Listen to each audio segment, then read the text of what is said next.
About the action, actually. Finish up Berlin, 800 miles per hour, 162 kilometres. Okay, they're just waving the Sonara back out. We might have a small problem there. Yes.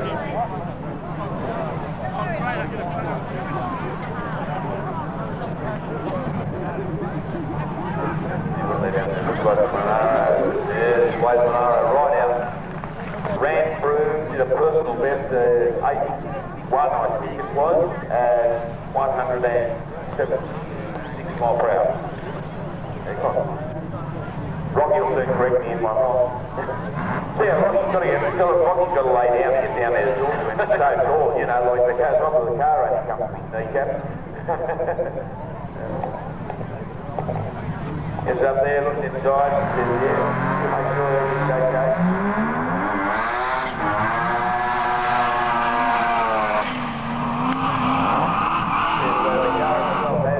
Set up for sort of following. Well, I've got a different name coming up on it. You've got Jar Carew. Jar is there. There's one of the Packman crew down there. Tell that it's the artist in the car, right? Yeah, we've got that across. Yeah, I think we've got cross entry on two drivers for it. Might be. But explain a little bit of difference whereabouts there is the times that are going down. Yep. Okay, we've got Conrad Jones in his 35113. Sitting there waiting patiently. The big smooth lid over the top of the bonnet.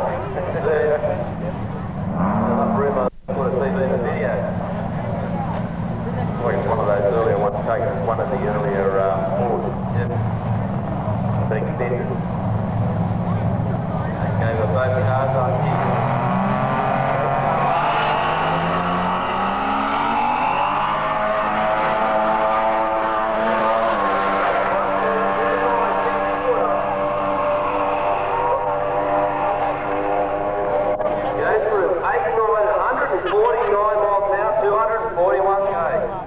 Are known as the Master of Disguise.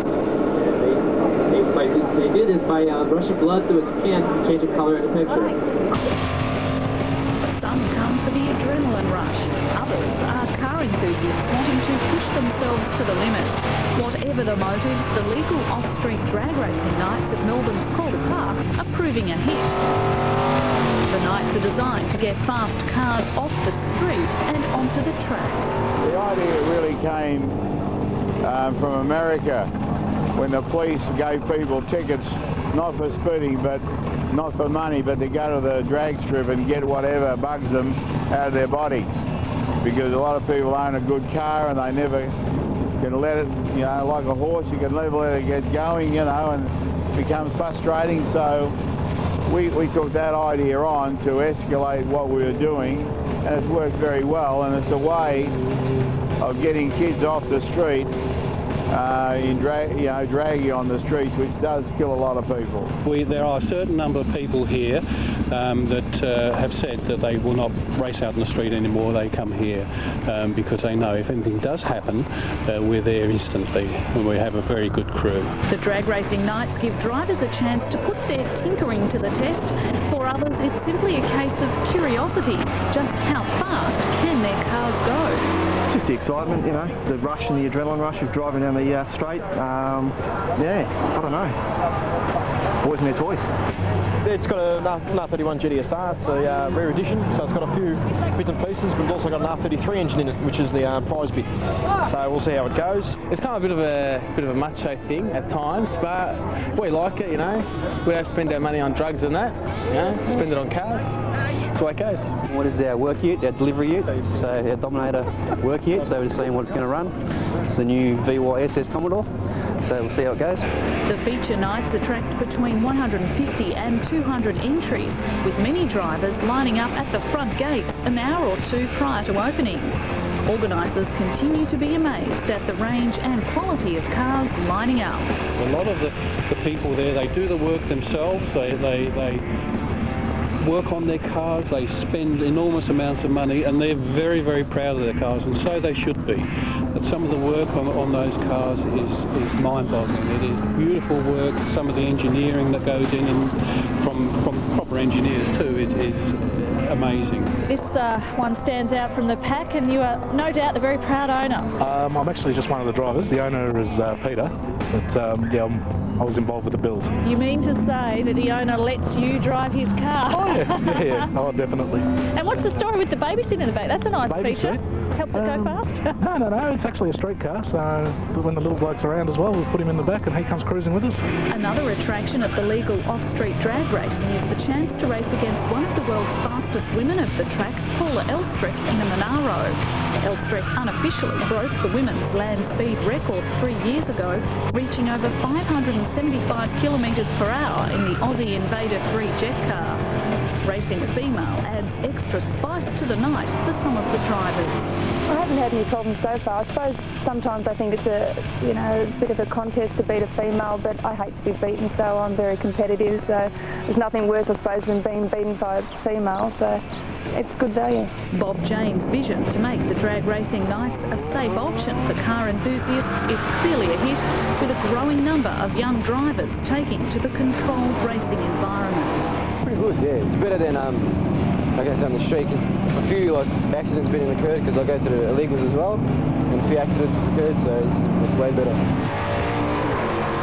Now, at the start of the program, we asked your opinion. Who was in the wrong at Phillip Island last weekend at the V8 Supercar race? Was it Marcus Ambrose? You're going out there again. That's great. But I'll be dialing the back end down a bit, though.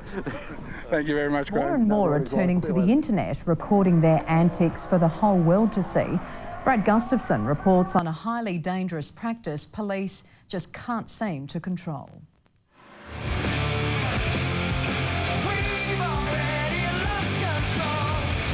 I just don't understand it.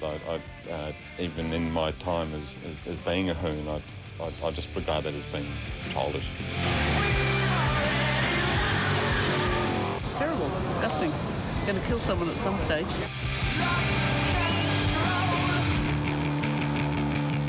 Of course it's dangerous. They're just boys and their toys, aren't they, really? They're not adult enough to handle a car. Just look at the stupidity. What you're seeing here is from a DVD doing the rounds of Adelaide. It's idiots filming themselves being idiots, breaking the law. I've got no doubt that it was planned, and I've got no doubt that the people that actually film it seek to get later gratification or enjoyment out of it, and I'm disturbed by that. If this video's anything to go by, weddings are a popular place to destroy your tyres. It's behaviour which could easily have dire consequences. Doing it on a public street, worst case scenario, axle breaks, the car turns hard left, cleans up someone's front yard. God forbid there's a child playing in that front yard. These are consequences that they're just clearly not considering. It seems to be the new thing, turning home movies into public ones. Website YouTube is where most end up, like this one filmed at St Mary's.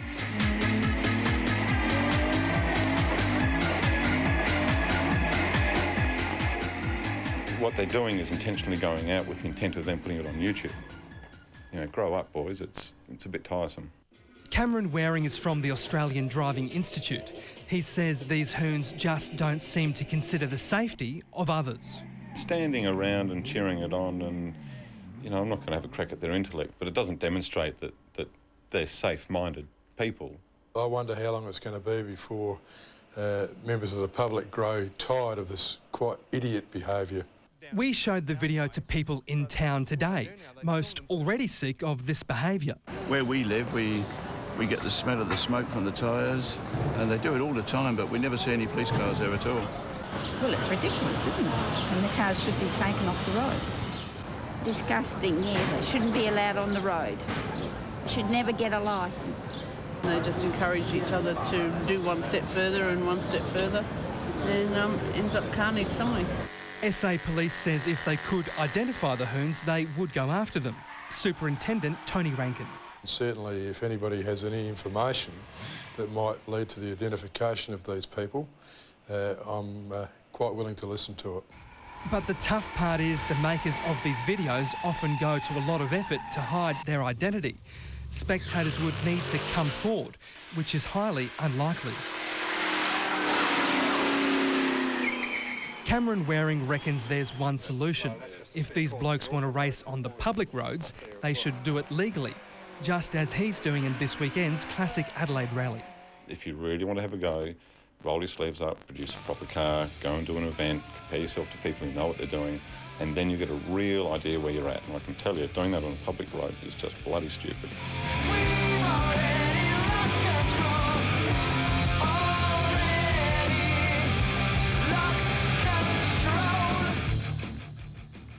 Well, last night we took a look at Macon tonight.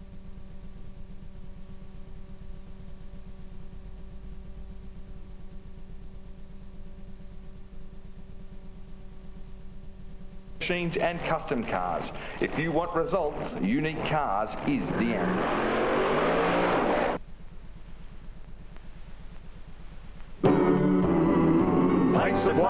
Paint supplies, factory surplus batches.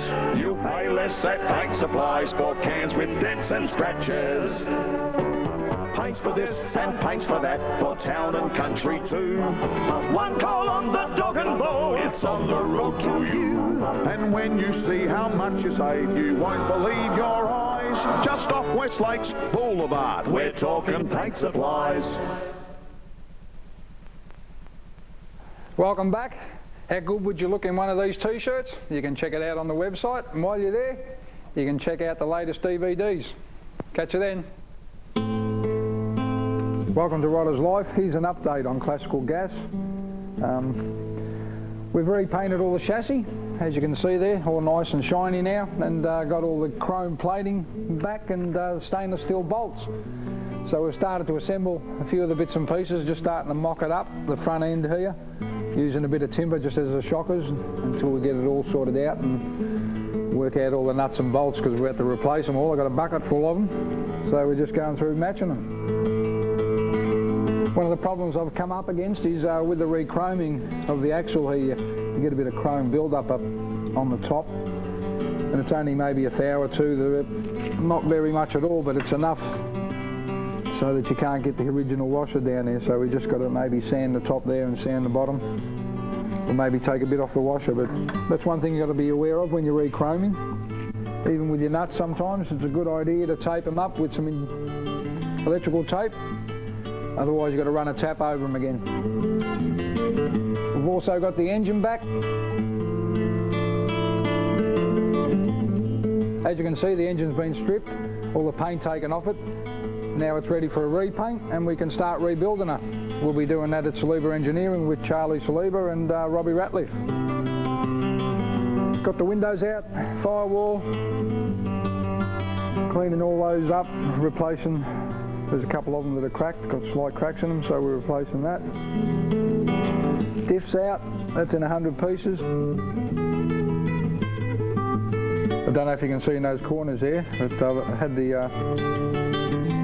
rocker cover polished, but they didn't get right into the corners there, so I've gone to the trouble of getting into the detail. I suppose this is what it's about when you get into building show cars. It's those corners that you've got to get in and polish. Here's the steering rack. This used to be all black before, and I rubbed it all down. First you start off with a rough emery and get right. I've done with the rocker cover there. You've got to get right into the corners, as you can see, and I've polished it all up. Both sides there. Only took me about 43 hours, 45 hours, so, but it's worth the effort. We've been replacing all the rubbers. We've redone the back one, and I'm in the middle of doing the front one. Redone the boot rubber. Quick look in there. All the old rubbers were dried up.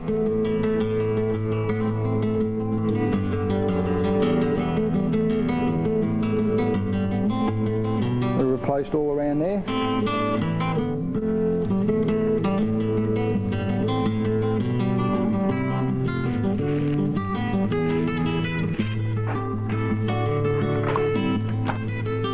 We got the rack and pinion in, and the front cross member, or drop axle.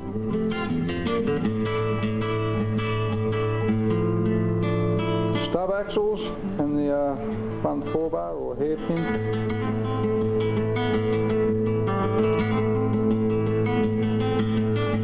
We've got the stabiliser bar there, stop the front end going side to side, and the steering arm's on there. Don't you just love it when she starts going back together?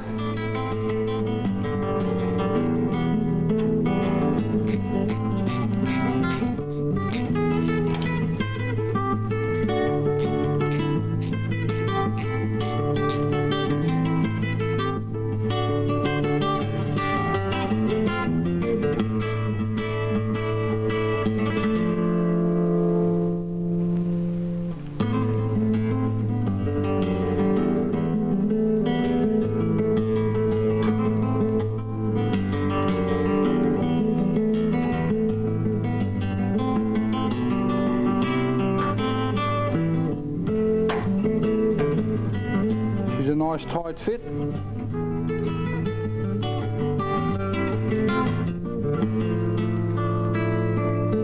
But isn't she a beautiful thing? I think me and my car need to spend some time together. We'll catch you next time.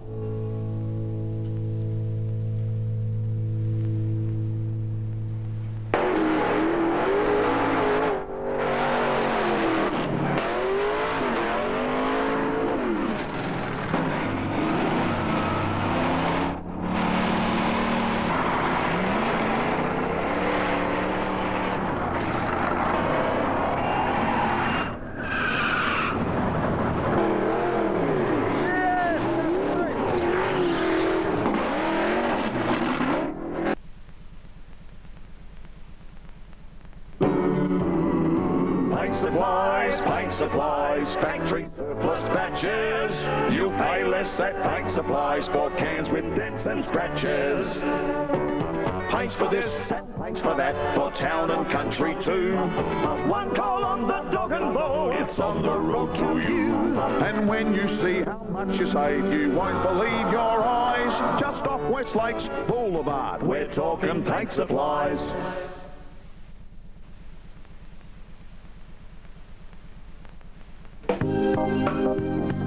Hi, welcome to On the Couch. I'm here today with Liz James, who has a fantastic offer from Studio 2000. Hi Liz. Hi, it's great to be here. Liz, can you give me some background information about Studio 2000? It's all about creating sentimental, professional photographic memories for